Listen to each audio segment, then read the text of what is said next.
पंतप्रधान मोदींनी काटकसरीचे आवाहन केल्याच्या नंतर मुख्यमंत्री देवेंद्र फडणवीसांनी आज बाईकवरून विधान भवनाच्या दिशेने प्रवास केला।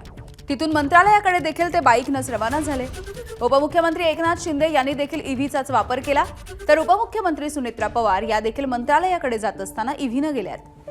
मुख्यमंत्री उपमुख्यमंत्र्यांचा कित्ता जवळपास सगळ्याच मंत्र्यांनी गिरवला। बहुतांश मंत्री हे ईव्हीने दाखल झाले, तर मंत्री अतुल सावे चालत विधान भवनामध्ये आले। मंत्री भुजबळ यांनी देखील आपल्या ताफ्यामधल्या गाड्यांची संख्या ही कमी केली आहे।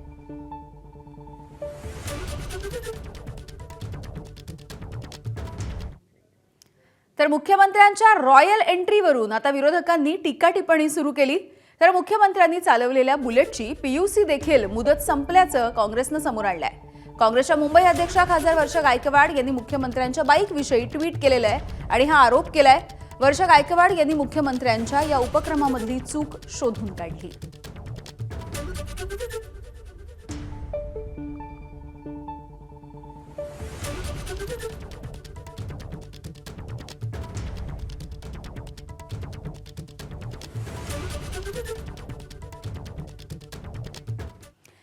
दरम्यान खासदार वर्षा गायकवाड यांनी जी टीका केली आहे एक्स पोस्टच्या माध्यमातून, यावरती आता भाजपचे नेते नवनाथ बन यांनी देखील ट्विट केलंय। आपण बघूया।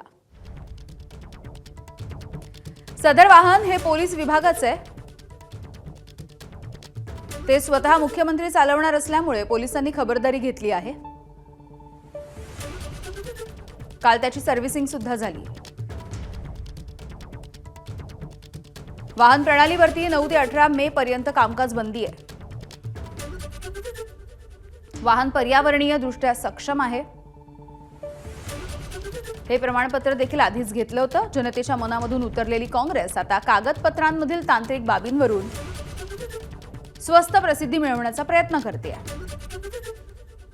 असो, मूळ प्रश्न, आपण पंतप्रधान महोदयांच्या आवाहनाला प्रतिसाद देणार आहात की नाही हा आहे। त्याचं उत्तर आधी द्या। तोवरती इधर उधर की बात ना कर असं हे ट्विट नवनाथ बन यांनी केलंय। एबीपी माझा, उघडा डोळे बघा नीट।